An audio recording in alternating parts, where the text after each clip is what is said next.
Grizzlies, Thunder, game 1 from OKC. There's your scoring champion in 4 of the last 5 seasons. Amazing.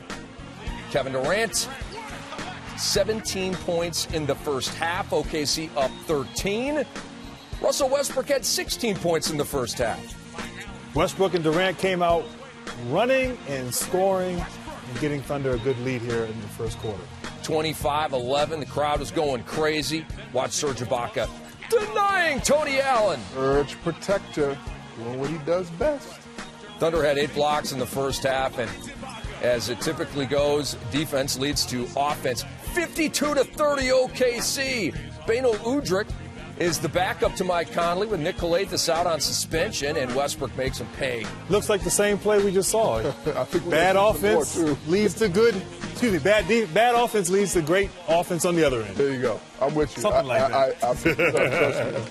Look at James Johnson right here, stepping into a 3. It's significant because it was the Grizzlies' only made basket from outside the paint in the entire first half. They were 1 of 21 from the field outside the paint, shot 25% in trailing by 22 at the break. And the Grizzlies came out a completely different team in the third quarter, Rick. Why? They got pride. They went to their game, which is a controlled grind-out fashion. Started getting turnovers here. Gave them easy opportunities like this. And one, Tony Allen to the line.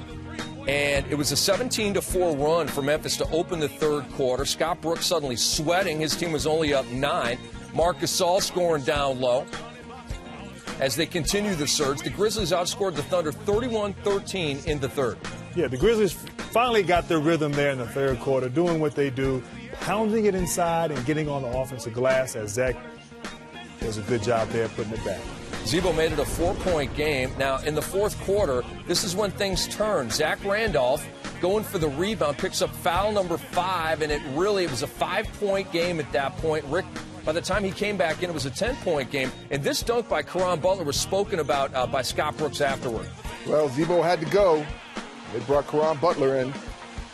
Played 30 minutes tonight. A lot of energy on that dunk, but to your point, Grant, it got dizzying again. Offense, defense, offense, it didn't matter. Wasn't long before they were out in transition again.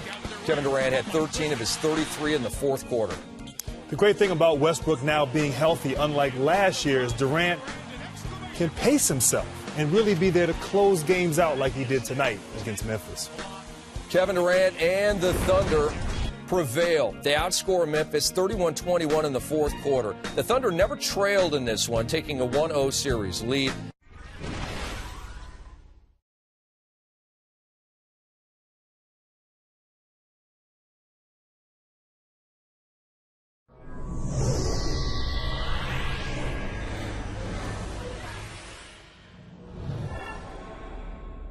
Somebody get Coach Bud a lozenge, yelling a lot during that game. That's NBA Commissioner Adam Silver in the house. Before him, you saw Paul George, who had shot 34.8% in his last 14 regular season games. Paul Millsap for 3, plus the foul, made the free throw for the 4-point play. Paul Millsap played big, a 4-man to get out there and stretch the court and put the ball on the floor and make plays. Pero Antich outside, Hibbert inside. Shoot it, don't wait. Got to get out there. That's a big matchup, Rick. Yeah, opens up the lane for this guy, Jeff Teague. Capped a 16-2 run with that finger roll. Atlanta up 18-9. Paul George to the hoop. He's really good. That was a good move right there. Sometimes good offense trumps good defense. He beat DeMare Carroll, very good defensive player, on that foray to the cup. And then it's Lance Stevenson behind the back, step back. Improvement all season long. He's going to have to play big and bigger. He tied the game at 30.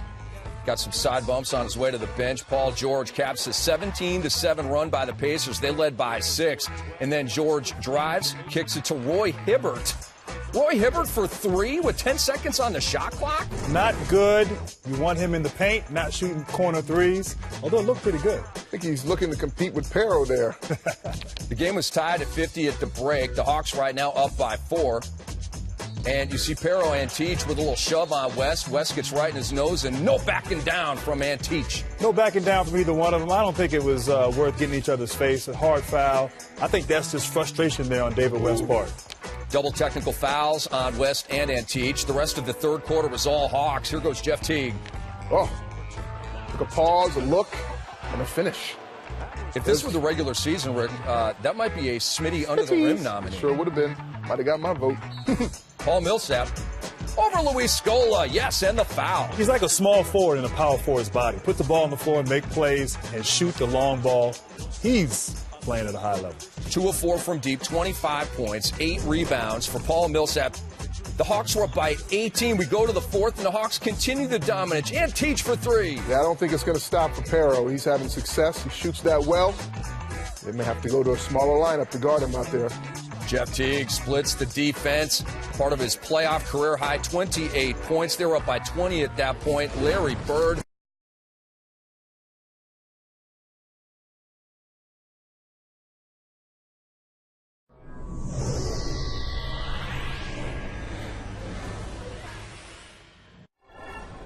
What a great scene outside the building. 10,000 or so Raptors fans gathered just to be part of the experience. We the North, they say there. And Jonas Valanciunas got the guys from up north going early on. He scored their first 8 points.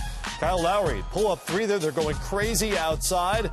Lowry had 11 in the quarter, but here come the Nets, and their big guards were a problem. Well, yes, they were. Darren Williams, and even though Sean Livingston was in some foul trouble, they made those plays. But they just have so many guys going well, and that 4 position Isaiah talked about before we got on air, Amir Johnson didn't do anything to make Jason Kidd have to play bigger. DeMar DeRozan 0 for the first half. On the other end, it's Darren Williams, transition 3, and the Nets go on an 18-2 run. Now, I thought Williams came out and set the tone for the Nets offensively.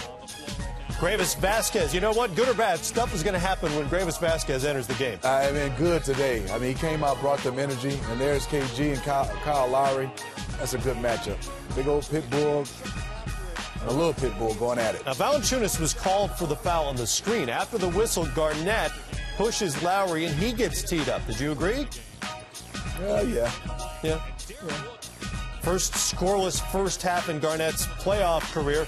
Williams with a floater. Joe Johnson from Paul Pierce inside. And Brooklyn up 50-46 at the half. Midway through the third quarter, the shot clocks go out. Power issues, secondary clocks on the floor, but they didn't work either. What are we doing? Can we do 2-line layups? 2-line layups so we can get warmed up? You're not serious, are you? Well, my guys are older. Great line from Jason Kidd. So here's what we're doing now.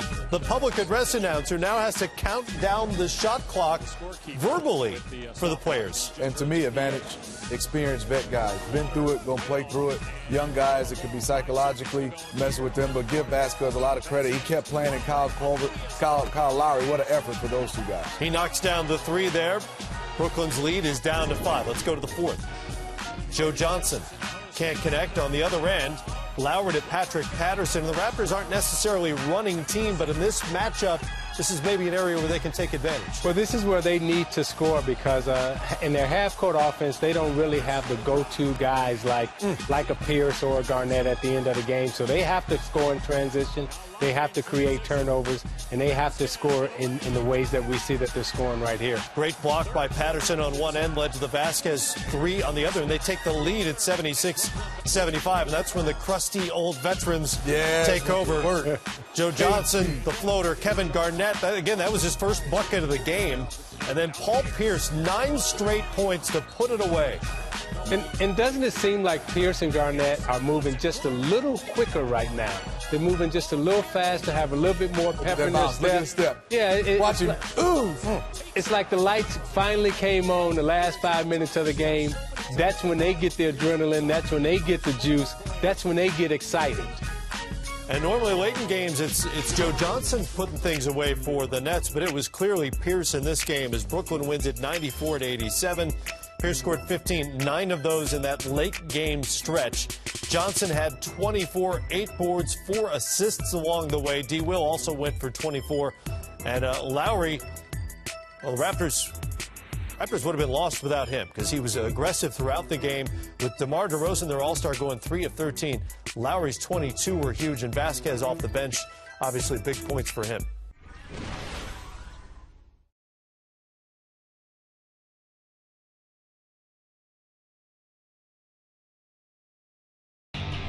The Los Angeles Clippers and Golden State Warriors split their regular season series. Now they meet in the playoffs. It's been a heated rivalry. Before the series, Klay Thompson said Blake Griffin was flopping frequently. We get you to first quarter action, and it's the Clippers pushing the ball and no flop here. It's just DeAndre Jordan bringing home the alley-oop. 11 points, 14 rebounds for the big man, so he got a double-double. The Clippers out in front quickly, 12-1. Jamal Crawford misses the three. Steph Curry grabs the rebound, throws the outlet pass ahead to Andre Iguodala for the jam. He had 8 points, and the Clippers lead quickly, trimmed down to 5. Quarter winding down. This is Jamal Crawford winding up from half court, drilling the deep three, but it was his only made three of the game.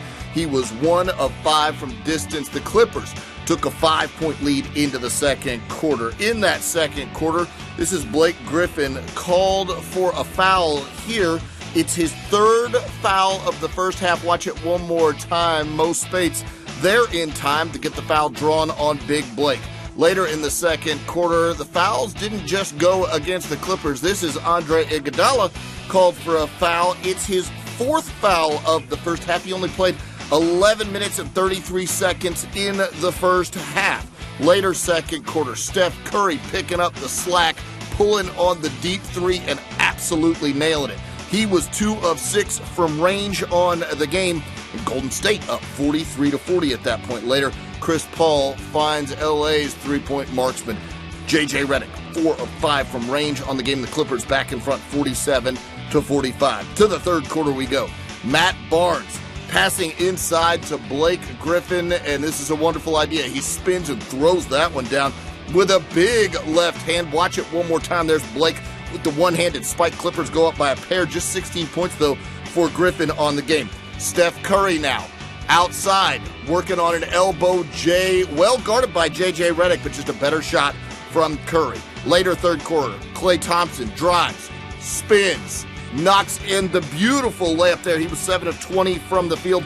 Golden State up 83-79. Then it's David Lee getting inside. Blake Griffin called for a foul on this one. It's his 5th foul of the game. He would lead. This is still third quarter action. You see the play right there.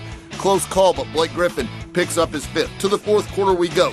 Klay Thompson drives inside, finds Jermaine O'Neal for the jam. Strong move there for Jermaine O'Neal, playing big minutes with Andrew Bogut out with a fractured rib. Later in the fourth, Chris Paul leads the Clippers comeback. You see they're down by 8 there. Chris Paul inside with the layup, bodying up on Jermaine O'Neal. He was 10 of 23 from the field. He was 5 of 9 from distance. Closely contested three. He gets to go down. Then Paul using the DeAndre Jordan screen and nails another one. He had a game-high 28, did CP3. Now, under a minute to go. Blake Griffin inside, misses the shot. You see here, they call a foul on Blake Griffin on the play there. He fouls out of the game. So the Clippers would have to try to bring this home without Blake Griffin, who, yeah, right on a Warriors fan, tosses a bit of water. Did he know? Did he not know? We'll never know. There's Steph Curry with a miss. Draymond Green gets fouled on the play. So we're tied at 105 apiece. Draymond Green at the line, 24 seconds to go. This is first free throw. Nothing but cotton right there. Golden State in front. A lot of rim on the second one, but that one goes down. So it's 107-105. Golden State in the lead, 20 seconds to go. Chris Paul trying to work towards the sideline. The ball goes out of bounds. No foul called on the play. They go to the replay. Looks like it may have been a foul, but it's clearly out on CP3. That's what they can review. They do review it again, and obviously the ball goes over to the Golden State Warriors with 18.9 seconds left in the game. Draymond Green fouled again with a 3-point lead. This is the second free throw. That one doesn't go down. Darren Collison tracks it down, but from the other end, you see the call is correct. Darren Collison's foot out of bounds. Doc Rivers didn't argue it. He was standing right there, and Golden State goes to LA and gets the win. 109-105. They lead the series 1-0.